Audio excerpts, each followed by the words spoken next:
Not Oh, not really. So today we've brought on Justin Munsterman with a Legacy Herps. Could you tell us a bit about yourself? sure. So I'm currently, I breed reptiles, lizards specifically for a living currently. Uh, yeah, that's relatively new, but I've been working with reptiles my entire life. So about 34 years now that I've been keeping reptiles. Oh wow. And so are you mainly focusing in on uroplatus, or is there some other species that are kind of in your looks right now? Yeah, there's a lot of different species. Uroplatus are something fairly new that I've been working with for about a year and a half now. So before that, I didn't work with any geckos. I got my first pair of spear points from Joe Hupp about a year and a half ago, right after Tinley, and that started the obsession with Uroplatus. Oh, nice. And then was it Ebanawi that you originally got in? Correct. Yes. Oh, Yep. I cool. got one pair, and then one pair turned into two pair, three pair, four pair, five pair, and they Yeah, reproduce so fast that I mean now I have hordes and hordes of them. So I know they're like bunnies, huh? yeah, they really are. They really are. And then I wanted to also go over maybe a little background on like Uroplatus ebenaui, where they're from, um, kind of where what habitat they reside in, things of that sort. Sure. Sure. Well, they're from the northern tip of Madagascar, right? So Correct. far north and Nosy Be Island, if I'm pronouncing that correctly. I'm not good with the names of the Yeah. different Madagascan locales. There's so many weird, names up there. But so Nosy Be, the northern tip of Madagascar. Um, as far as the habitat that they come from, it's similar to any other rainforest on Earth, right? So it's Yeah. a rainforest, supposedly a drier, the northern tip of Madagascar is a drier area, slightly less rainfall. But when we say dry, that doesn't mean like desert or savanna or anything like that. It's just they don't experience as much of rainfall as maybe the eastern side of the island does or something. There's so many different micro habitats within Madagascar, right? So, Yeah. but there's still, when we say drier part, they're still very dependent on water and humidity and everything like that. So, Okay. um, yeah. And then I also wanted to talk about like how you may sex Uroplatus ebenaui. So that's a pretty easy thing to do, and they're sexually dimorphic. For the most part, you can sex them straight out of the egg with like 95% accuracy. There's really never been one that's given me too much trouble. But there's varying traits that you look for when trying to sex them. So the males have notches in the tail. They almost always have notches in the tail. It's very rare that you'll get a male that will hatch out without showing any notches in the tail. The other, factor that a lot of people use is the presence of the little white teardrop underneath the eyes. That's usually restricted to males, but I have hatched out some females that also have those same markings. So I wouldn't really say that's a 100% definitive characteristic of them. But it does play into it when you start to add them all up: the tail notching, the white teardrop. Also, females tend to not have the little tubercle spines that you'll see on the top of the body, like Yeah. near the spine or anything like that.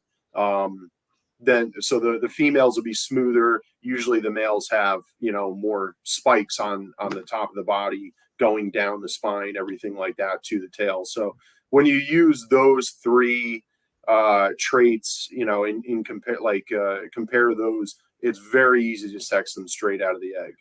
Correct. So, but I have seen. I didn't produce any, but I did buy a female that had slight tail notching. Hmm. So again, it can get a little confusing sometimes, but if you use those three different characteristics in combination, it's usually pretty easy to sex them straight out of the egg. And then have you had males hatch without the white teardrop? I have, I Yeah. have, but it's a little bit more rare. Again, it's rare to have the females hatch with the white teardrop. It's a little bit more rare to have males hatch without the white teardrop. but that it does happen. So you can't use, just that as your, definitive, okay, this is a male and that one's a female because that one's got a teardrop and that one doesn't. Yeah. So, like I said, you have to use all three different characteristics to kind of determine what they are. Cool. So, and then now that we may know how to tell the sex difference between Ebanawi, how are you currently keeping them? so I'm for the Ebanawi, luckily they're a small gecko. It's the smallest known uroplatus species. So they don't need a ton of room. So the enclosures that I am using currently for them are the leap enclosures. So they're 15 wide, 17 deep, 18 tall. And that's sufficient for a pair. That's more than sufficient for a pair. That's what I'm rolling with. And then have you tried out doing any trios with Ebanawi or? I have done trios in slightly larger enclosures, the same footprint, but the 24 high. I've done some trios. It worked out okay. Personally, I find they do way better in pairs. Okay. So and also at this point, I'm kind of, past the point where, okay, I know how to produce them now. They're incredibly easy to produce. So, that part is checked off the box. So now what I want to do is start pairing, certain color varieties or certain traits that some of them have. Some of them with heavier leaf veining, or, I have a couple of males that are like super spiky and, just more selective pairings now to see if I can produce some really crazy babies out of, these really nice pairs and stuff like that. So yeah, and I think even within the past year, there's definitely been a lot of traits to come out. Yeah, absolutely. I have some that are beautiful yellow. I got one that a friend of mine produced, which is probably the reddest female I've ever seen. She's a beautiful brick red, something that you typically would see more or less in like Fantasticus or something like that. Yeah. I haven't seen too many Ebanawi that look like her. So I've got a really interesting male that I just paired up with her this past Monday because everybody's starting to lay eggs now. So the season is in full swing at this point. Yeah. And then how are you currently hydrating your Ebanawi? With them being a little bit of a drier species, are you keeping them drier than some of your other uroplatus species, or? Not really drier, but so I do a nightly spraying all the time. Every single night they get a nightly spraying. I'll usually do a spraying in the morning as well. I still do everything by hand right now, so it's a pain in the neck, but I get it done. So I'll spray typically in the morning and then again at night. So what you want to do is create that higher level of humidity. In nature, there's usually an early morning rain, and then again at night with a dry out period during the day. So, the cage is never fully dry. The soil always has moisture to it. It's not sopping wet or anything like that, but it always has moisture. Your soil should never be dry. And again, it's just keeping that humidity level where it should be. So, I mean, they still require, minimum relative humidity, I would say, of like 60 to 70%, but some of the other uroplatus species need like a constant 80 to 90%. Like if you look at Sakura or Lineatus, they come from a much wetter, much more humid overall area. So giving the Ebanawi that dry out period during the day is, what's is kind of key for them. So. All right. And then for your hatchlings, once they hatch out, how do you like raising those? Do you keep them any differently from the adults, or to get them started? I do. I'm sorry. Go ahead. Do you like to introduce them to UVB as well? Okay, so for when they first hatch out, I start them off in the tall deli cups, like you would do a fruit fly culture in. I found it's just the easiest way. It's also, they're so tiny. They're not much bigger than, a half-inch cricket when they first hatch out. Yeah. So you have to give them the opportunity to be able to catch food. And if you put them straight into, a bioactive terraria or something like that, it's going to be a lot harder for them to be able to catch food. They are somewhat delicate. I would say they are, without a doubt, the hardiest species of uroplatus that there is. But still, such a tiny baby is going to be delicate no matter what species of reptile it is. So I found that starting them off in the tall deli cups for the first month or two of their life tends to be the best, easiest way to maintain them. You can keep them clean. You can make sure they're always hydrated. You can make sure that they're taking food regularly. So I'll offer 2 to 3 small, usually quarter-inch, very small quarter-inch crickets every other day to every 2 days, depending on if I do 2 or 3 crickets or what I actually see them eat. And then keep them like that for the first 2 months or so until they can take, a quarter-inch cricket, a normal sized quarter-inch cricket, and then I move them into smaller PVC enclosures. I have some PVC enclosures that are basically like a condo setup almost. Yeah. That each one measures 8 by 12 by 12. Mm-hmm. And I do keep them singly. You can house clutch mates together. So if you hatch out a pair or 2 females, you can house clutch mates together usually with no issues. But I do choose to keep them singly. Personally, I feel like it's better to raise up every animal if you can, in its own environment. This way, there's no competition for food or added stress from another animal being in its territory or anything like that. But once you get them under UV, once they go into those PVC enclosures, they are under ultraviolet light. The growth rate skyrockets at that point. So UVB is definitely beneficial for these animals.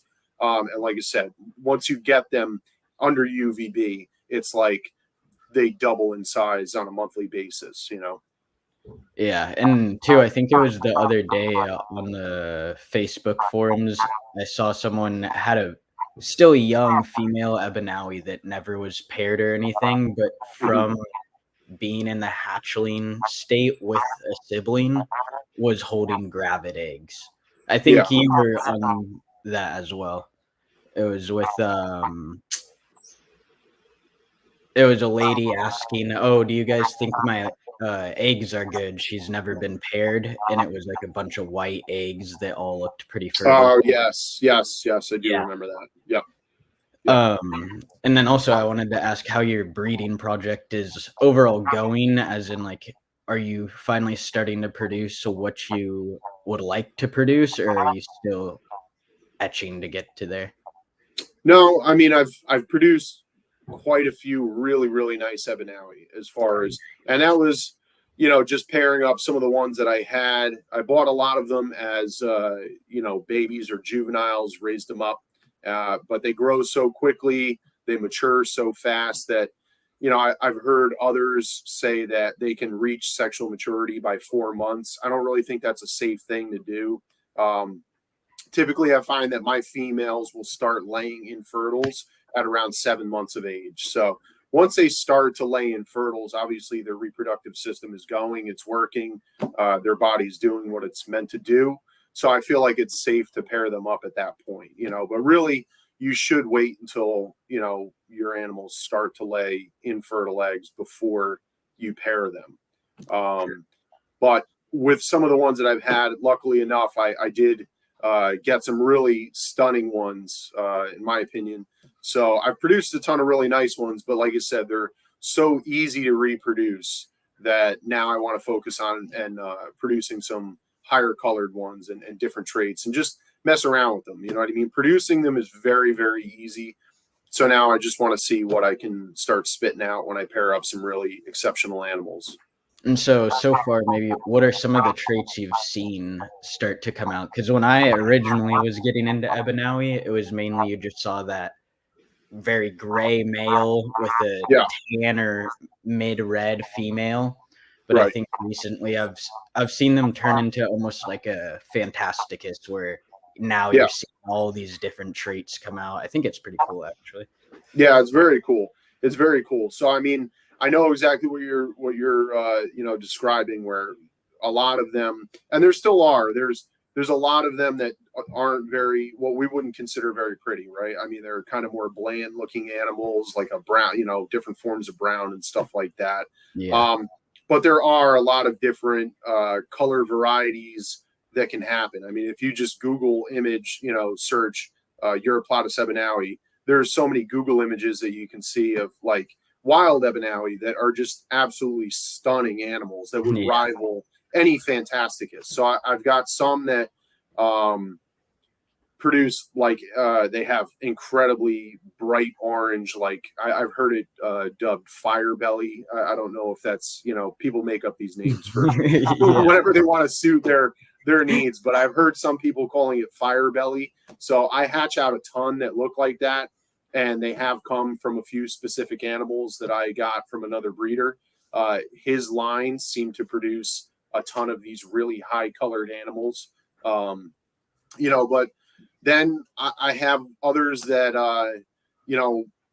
one of mine, it's Bloodline 2 that I have, right? So they've produced some incredible animals where some of them come out like stunning, like gold yellow, bright yellow. I think I've And seen a then, few of those. They're yeah, gorgeous. yeah. And then I've had other ones though that have, from that same bloodline, from that same pairing, have produced animals that don't look anything like either of the parents. Where I have one male that I just sent to a friend that was like dark chocolate brown with this beautiful yellow leaf veining throughout his whole body, like really prominent leaf veining.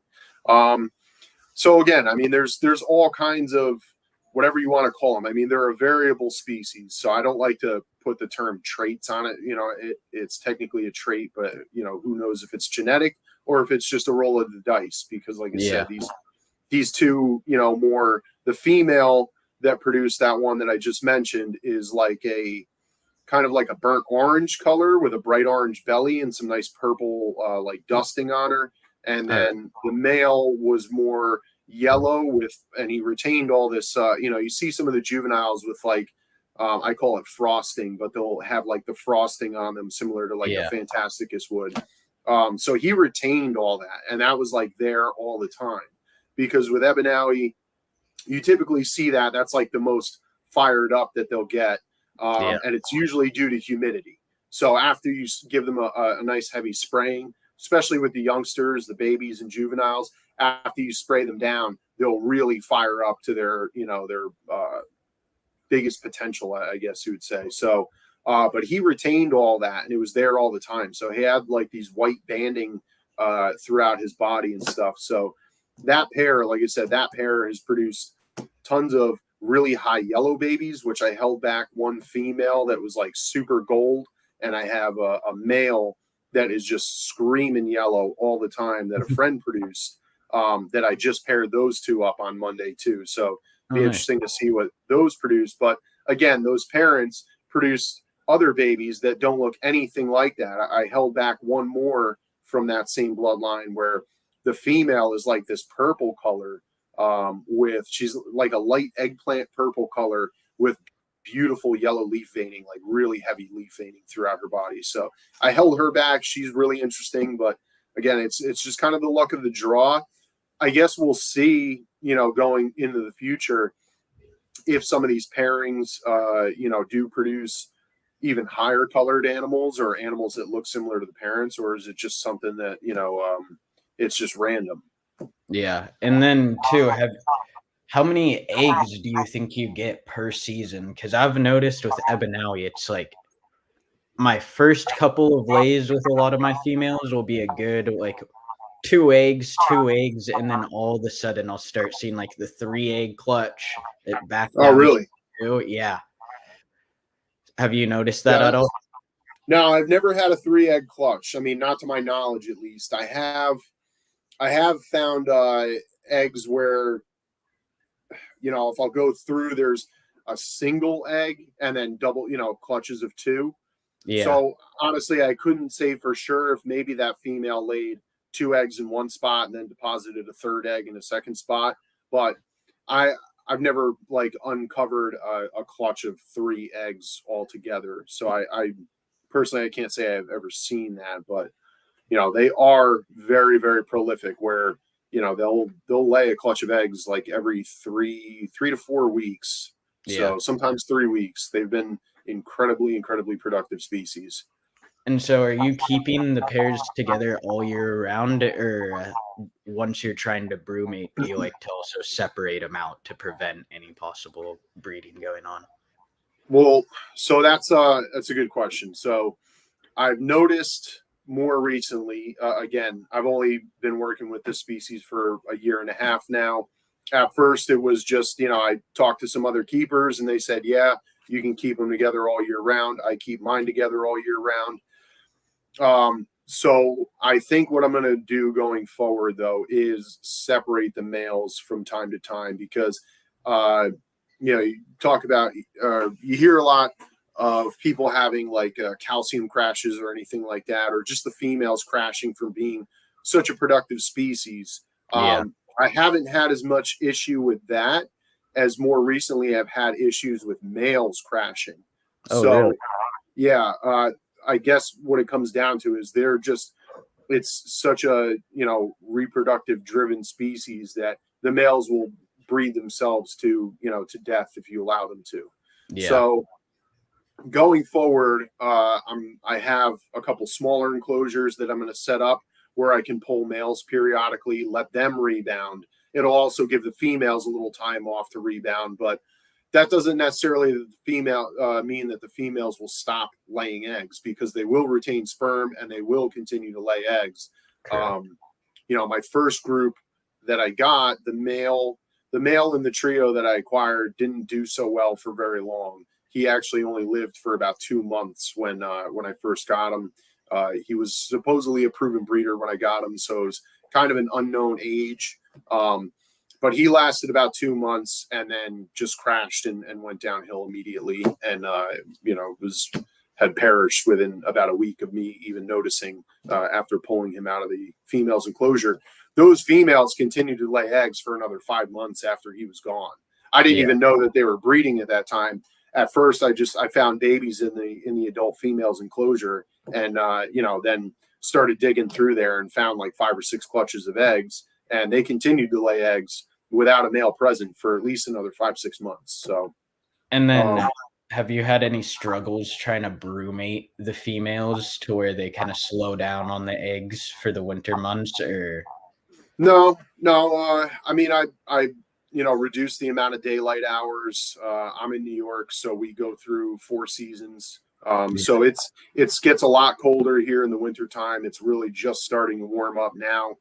Like I said, the lights have all gone back onto their 12 on, 12 off schedule. So now it's just kicking off. So, I mean, as long as you reduce the daylight hours, temperatures drop, a lot of people can, accommodate that. But I guess it depends on where you live in the U.S. As far as how well you can cycle them as far as temperatures and stuff like that. But for me, it's very easy. nice? But yeah, it's pretty easy to do. Like you said, Yeah, reduction of I asked. daylight hours. Even if the temperatures only drop a few degrees, where it's nothing, super significant, it still seems to make a difference. Yeah, because why I ask is I had one of my pairs that just didn't seem to want to slow down at all during the Yeah, winter, and the rest of them were able to brumate, but it was just this one pair that it was like it's what made me want to separate them out because she was still just laying eggs for almost a year. I was like, right. "Can you please stop?" And I the temps were probably dropping into the 65s at night Okay, with days of like 7 hours of light from their 12. So right. that's what I was like, I don't know what else to do here. Yeah, at that point, there's not much you can do. I mean, like I said, you could try and pull the male and keep him separately and keep him separate. But again, if she's in that reproductive mode, she can retain sperm and keep laying eggs. So I mean, Yeah. um, you know, it's kind of yeah, it's a kind of a case by case basis that you have to do there. Yeah, and then another thing I wanted to talk about as I see it becoming more popular is the whole splotched Ebanawi now. And Yes. so there's a couple things I am interested in knowing, and maybe you might know, is that I'm wondering if the splotched will still be true Ebanawi, or if it is true Ebanawi, is the splotched going to become our piebald? Ebenaui? Okay, so the splotched form is true Ebenaui. I know a gentleman north of me in New York that he had gotten supposedly one female wild caught from Europe. And he's ran that into a bunch of different lines that he has and produced splotch babies, but they are true Ebenaui. I've also seen recently, I don't know if you saw it, there was a gentleman who had posted a picture of a splotched form that he had hatched out Yes. from two parents that were not splotched. So that was pretty interesting. I commented on that post because I was curious to see, what that is. That seems like a true genetic trait. With Fantasticus, I worked with Fantasticus for a little while and decided that wasn't really a species that I wanted to pursue, just because my gecko room gets a little too warm for them, and my main reptile room that I have is just loaded with other species, non-uroplatus species. So it was kind of like I didn't really have the room for them. But with the Fantasticus, as far as I know, the splotch phase, you almost need one that has that splotching on it to produce babies that are going to look like that. Yeah. But maybe that's not true. Obviously, I mean, if it can occur in Ebenaui where someone had bred two that were not splotched and then produced a splotched baby like that, then maybe it's not necessary. Maybe that genetic trait is just hiding within them, and there hasn't been enough work done with them yet to start seeing more and more like that pop up. So maybe we will in the future. I hope we will. I definitely want to get in on that project when this gentleman actually decides that he wants to start releasing some of the ones that he's produced. I'm going to be one of the first to buy them, but he wants a very, very high number for them. Yeah. Yeah. I was talking to someone recently that somehow acquired a female from the guy who's doing the splotched right now. Okay. And he was like, yeah, it cost me an arm and a leg to get in on this. And I was like, yeah. Sure. I mean, so that's why I kind of asked too, do you see it becoming somewhat of our piebald version of Ebenaui, where the splotched is the all grail? And I would think so, because for Fantasticus, that's true, right? I mean, the majority of people, they want that. I mean, there's so many different variations with Fantasticus that are absolutely gorgeous, but the splotched version of them seems to be one of the favorites in herpetoculture. So I couldn't see why Ebenaui wouldn't be any different. Like I said, I myself, as soon as he starts releasing any, then I'm gonna grab one. It's, even though it is a high dollar that he's asking for it, I feel like it'll be well worth the investment anyway, because they are such a productive animal. You'd make your money back on that investment within just a few months, most likely. Yeah, probably within the year. Yeah. I want to see if I can pull it up for us. Oh, no, it's not popping up. I wanted to see if I could pull up, because he posted pictures of the parents as well for that. And I noticed, and I think Tim Nallon, or however you say it, pointed out how the mom has that little bit of like pattern right on the nose, like a very receding pattern, if that makes sense. Can't see it much, but could see it very faintly. Right. All right.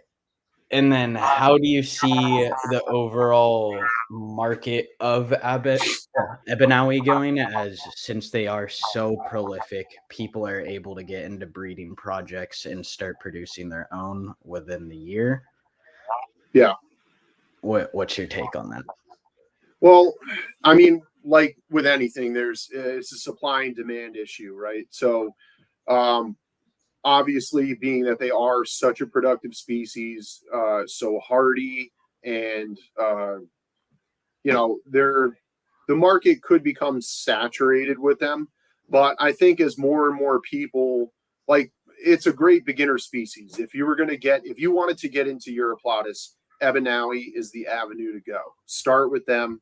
They're super forgiving as far as husbandry, so anybody can start with them. And if they're husbandry is a little off. It's not like they're going to lose the animal, overnight Yeah. because, A, B, or C was incorrect. They're very forgiving. So I think there's always going to be a demand for them because of that. Also because they're so small, you can house them in a relatively small enclosure in comparison to, let's say, lineatus or something that need a lot more space. Yeah. So there's that aspect of them, which I think is going to make them popular. Again, they're very productive. So we may see an oversaturation of the market with them, but I think in general, especially like we talked about, when you start taking some really specific individuals and pairing them up and creating these really awesomely, spectacularly colored animals and stuff, that in itself, that's kind of where I see the market with them going. Like more the duller animals might be something that a beginner is going to get into for the more discerning collector.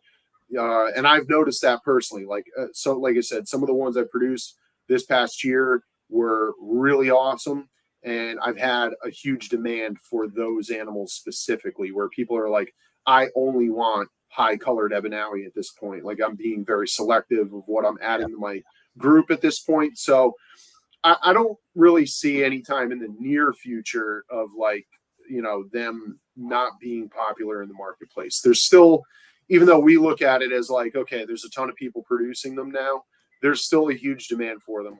It's one animal that I produce and I have no problem getting rid of offspring. Like they always sell, And do you think partially most of the market is becoming a breeder's market, as in it's one breeder to another? Sometimes, but I get a lot of new customers coming in where it's they're just looking to get into them, versus, like I said, someone who's looking for something specific to add to their group because they want to go down the route of producing high colored Ebanawi.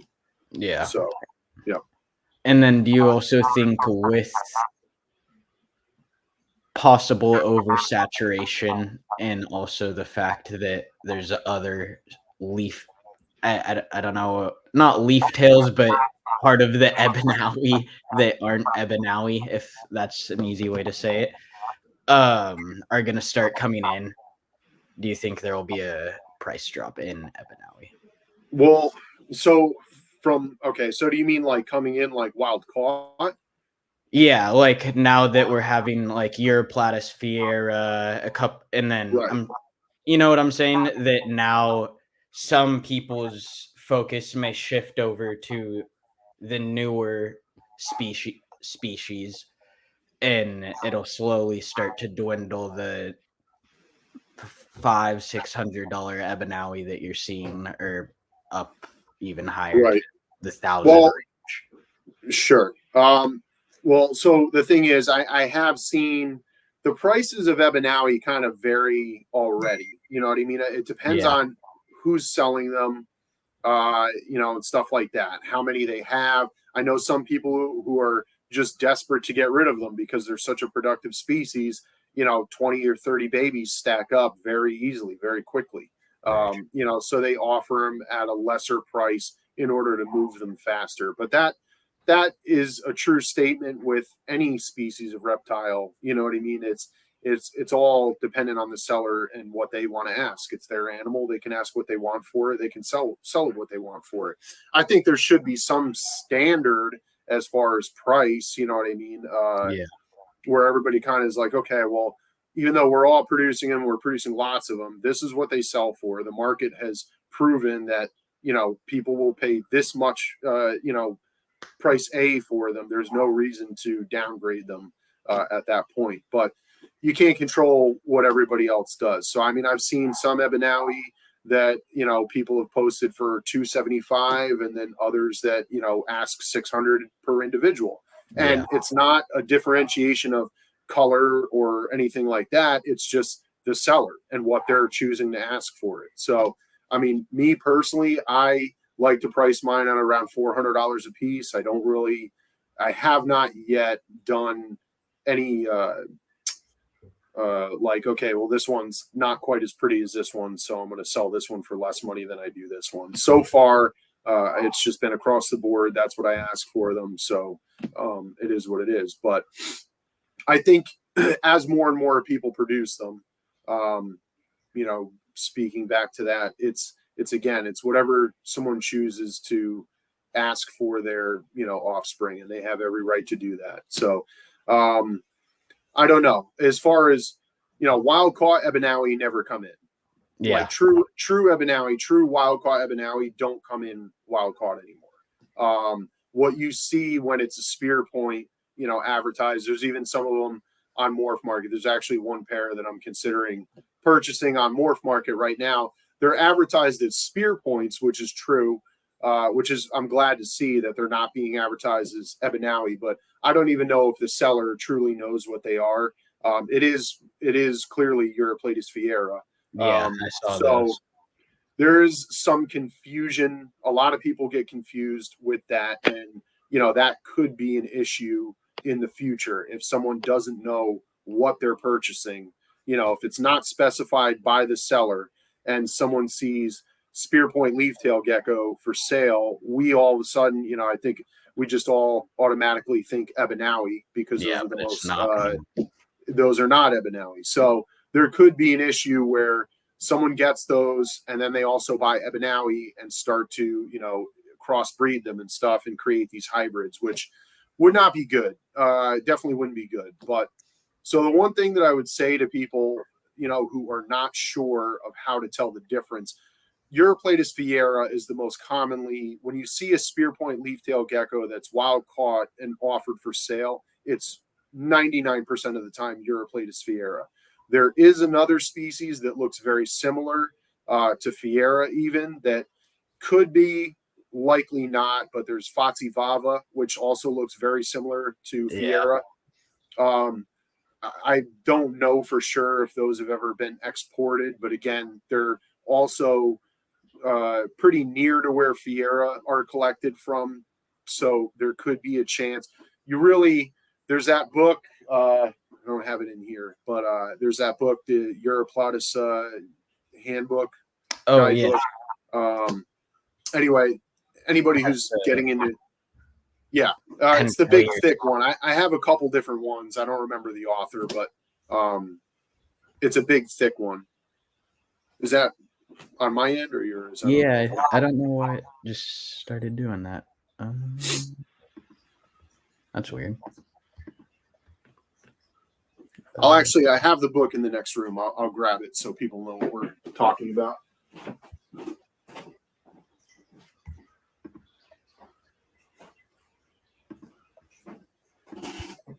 Let's see. That's super weird. There we go. Perfect timing. So this is the book. If you're interested in getting into uroplatus, buy this book first. This book has everything you'll ever need to know about uroplatus. So, but again, like I said, fiera, you do see them come into the hobby on occasion, wild caught now. Still, what I would consider pretty rare as far as, the wild caught uroplatus that do come in. But it's really important to know the differences. So there's a couple defining characteristics for actual, what we call true Ebanawi. So the horn structure between them and fiera is different. If you're, you being an Ebanawi keeper would know this. The Ebanawi have a pretty prominent horn structure, and it's a single horn, and it's very definitive on their head. They also, those two horns are connected by what is called a cranial ridge.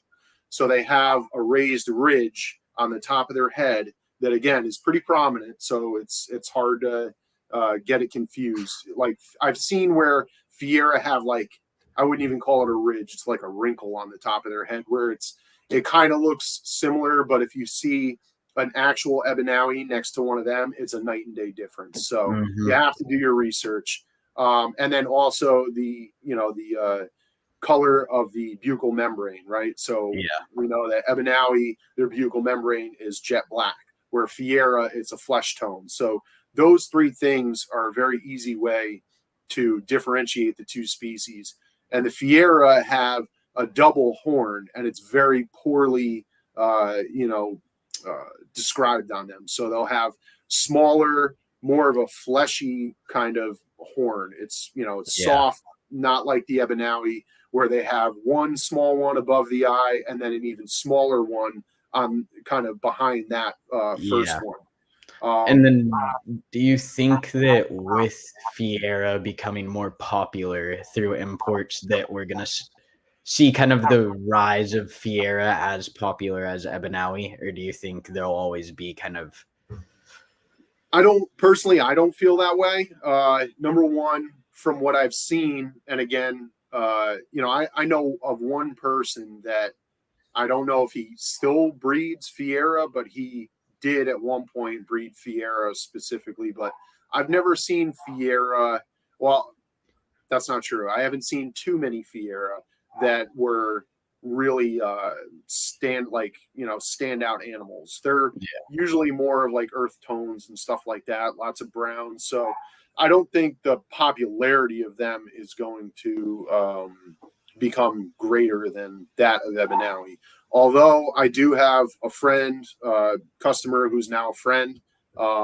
She had gotten her hands on splotched Fiera.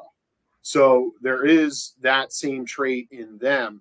And she bought it before I made the move. So I was gunning for that animal. I wanted to buy that animal. I got in contact with the guy. I don't even think it was posted for 30 minutes on Morph Market. And a really that was reasonable maybe like a price. month and a half, 2 months ago, maybe? Yeah, probably. Yeah, I Yep. saw that. It was a female, right? And it had like Female, yeah. blotched right up on the Yeah. arm. She has Yeah. a few blotches on her, but she was like a chocolate brown with the orange blotches on her. And I saw it and I was like, no way. So I reached out to the guy and he's like, sorry, it's already sold. So there was another one that came in with it. I think it was 2 females. I wasn't so interested in the other one, but I was like, you know what, I'll buy that. And the lady who I'm referencing, she had bought them both. So they were both spoken for. The good news is though, that female started dropping eggs like very shortly after she got it.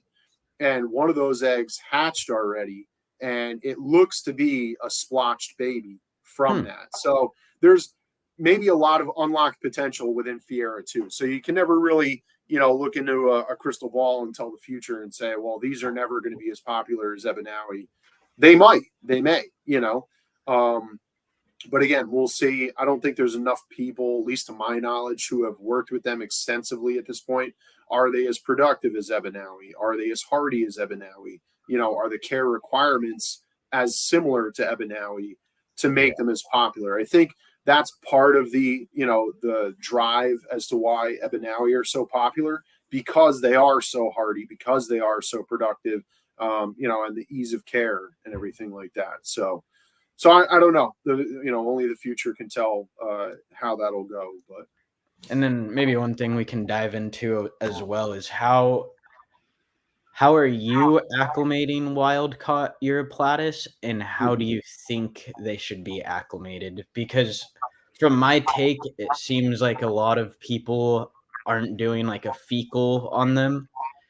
And coming from like the chameleon world, that's like the first thing you do is like do a fecal on your animal, yeah, see what it has, and then treat from there. As I've noticed with not Ebanawi, but uroplatus as a whole, that a lot right. of people are getting them in, keeping them quarantined, treating for what they may suspect, and then bringing that into their colony. Yeah. So I think the most important thing, and it's not just for uroplatus. I work with a lot of tropical species and everything like that. So to me, the biggest thing when you get one, obviously quarantine it, keep it away from the rest of your collection, but get it established before you treat it for anything. Get it hydrated, get it feeding. A lot of people, again, not just with uroplatus, with all different species of animals that come from high humidity rainforest areas where hydration is the biggest need for that animal.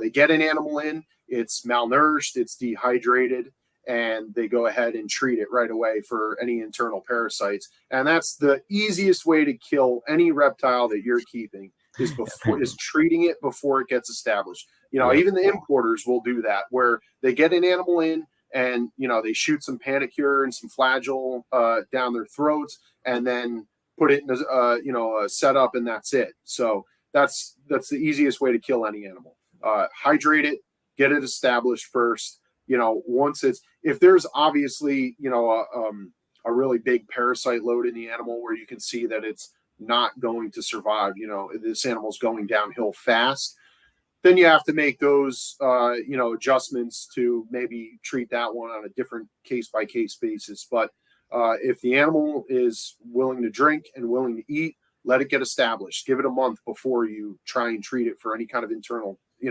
parasites or anything like that. So the way I do it, if I acquire a wild-caught uroplatus, I do it a very simple setup. 99% of the uroplatus that come in wild-caught are covered in mites. Most people do not like. I was at a reptile expo last weekend, and a friend of mine was showing me pictures of wild-caught Sakura that she had just gotten. Didn't even think to check it for mites. I don't think she had it in her collection. It was still in quarantine. But I had told her, about a Sakura female that I had gotten recently, and they get the Madagascan species come in with these little red mites all over them. I think it's a chigger mite. So they're more like a tick than a mite in a way. They really they hold on. They'll bite onto the skin, especially around the eyes. They really like any of the species with the dermal fringes, like Fimbriatus, Sakura, Semeti, all those species. They will impact themselves underneath the dermal flaps, especially around the eyes, because Sakura have that fringe of skin that will cover their eye too. Yeah. So if you look, there's usually lots and lots of mites embedded around the eyes. Sometimes the ears, but especially in the toe pads, in the lamellae, however you pronounce that. But they'll be in there too. So you really she didn't even think to check of that. She saw the animals. She didn't think it had any. I had mentioned to her last weekend that I had, gotten a Sakura and a pair of Semeti recently that, I noticed. That's the first thing I look for. That is always the first thing I look for. So she went back and looked at this animal and then contacted me earlier this week. She's like, what do I do? This thing's got them all around its eyes and stuff. I didn't even notice it until I took a closer look, because they're tiny. When you see them on the body, they are bright red. They're bright red. So they're easy to see on the body sometimes, but some Sakura and stuff like that will have little bits of red coloration in their, in their overall pattern and stuff. So you really you have to take a good look. I use a jeweler's loupe. I have this little jeweler's loupe that's a 60 time magnification with a light on it. First thing I do when I get a wild-caught uroplatus, I put it in a deli cup. I inspect the entire animal with that jeweler's loupe. And you can see almost microscopic things with that, jeweler's loupe to be able to give the animal. And it's always, if it's fresh wild-caught and the importer didn't do any kind of preliminary treatments, it's almost always going to have those chiggers. The good news is they're very easy to get rid of. They don't seem to reproduce like something like a snake mite or anything like that would. So usually 2 treatments of topical, solution. I use, I think it's Natural Chemistry is the brand, Reptile Relief. You can actually spray it on the animal. I'll use that in conjunction with Prevenamite. You can treat the enclosure that you're keeping the animal in with the Prevenamite, and then actually treat the animal with the Natural Chemistry. And usually after 2 treatments with the Natural Chemistry, the mite problem is gone. They seem to be very, very easy to get rid of. And then again, it's always good to treat the enclosure. This way, if one of the mites does fall off the animal and it's still alive, Prevenamite is a great tool to use. You can knock down any kind of mite infestation or anything like that, usually within 2 weeks. Using those 2 things in conjunction. And personally, I've never had any. I've heard some horror stories with Prevenamite. I've used it for years. I've never had any issues with it. as long as you use it as directed. So, the one main thing with that stuff is you need to make sure that it is dry when you go to reintroduce the animal into that enclosure. If it is wet in any way, it is toxic when it's wet. So, don't don't apply it to an enclosure and then put the animal in right away. Give it several hours to dry out, air out, and then you can reintroduce the animal into that enclosure. But I think How about internal parasites? So I personally don't treat for any internal parasites. Again, I do it as a case-by-case basis. Animals live with parasites in the wild. Some people are super crazy about sterile. I've got to buy sticks from a vendor at a show. I can't use anything outside because it's going to have parasites or mites on it. And that's not necessarily true typically. I mean, I harvest a lot of wood from outdoors. I've never had a mite infestation or anything coming from wood that I've taken out of the woods. You don't need to go to a store and buy $40-$50 branches for your uroplatus. You can go in your backyard and cut down some trees. The only thing I would say is maybe don't pick up rotted logs off the ground. You know what I mean? If you can, cut down some fresh wood, something that hasn't dropped down on the ground. You run a lot less risk bringing things like termites into your house, doing stuff like that where you harvest fresh wood, cut down a couple sapling trees, stuff like that. But but again, just to finish that, the way I quarantine them though is in tubs. I find like a Rubbermaid tub is probably the best way to do it. Number one, you can drill a couple air. Like I'll save those vents when I order crickets every week. I get the box of crickets has a little plastic vent in it. That's a 3-inch vent. So buy yourself a 3-inch hole saw for your drill, and you can drill a couple of these holes in, and those plastic vents pop straight into those holes perfectly. So to keep it ventilated enough, but also the bins, the Rubbermaids, really retain humidity very well. So for an animal that comes in a little dehydrated, usually after a week of being in something like that where it's super, super humid all the time, they bounce right back. They're hydrated after that, But as far as internal parasites, unless the animal's showing, severe signs of any kind of internal parasite, like an overload or something like that, personally, I don't treat for internal parasites. Hydration and a clean environment and a stress-free environment, those animals will knock down and usually clear the majority of any parasite load on their own. They live in the wild with parasites. Even captive collections have parasites. If you feed crickets to your animals, you have parasites in your collection. I mean, it's just a fact, right? Yeah. So crickets carry all kinds of different worms. Coccidia comes from crickets. Pinworms come from crickets. So if you feed crickets in your collection, your animals are living with parasites, whether they're captive bred or wild caught. Yep. But again, nobody is hitting these things in the wild with Flagyl or Panicure or anything like that. So they live with these parasites naturally. And again, if the animal's not showing any kind of signs where the parasite load has taken over and is causing severe health issues to the animal, I personally don't. I just give them time, keep the environment clean, spot clean regularly, remove any of the feces that you see, clean your glass, whatever, a clean environment, proper hydration, and don't handle it. There's no when you get a wild caught animal, don't handle it. Leave it alone. Let it establish itself in a stress-free environment, and that seems to work out good. I can't speak for everybody on their experiences, but for me, that has worked, and that's how I do it. All righty. So maybe getting to our final question here, what do you think might be the next steps in overall husbandry for Ebanawi, and what can we do to better their life? That's a pretty good one. I mean, as far as advancing the husbandry,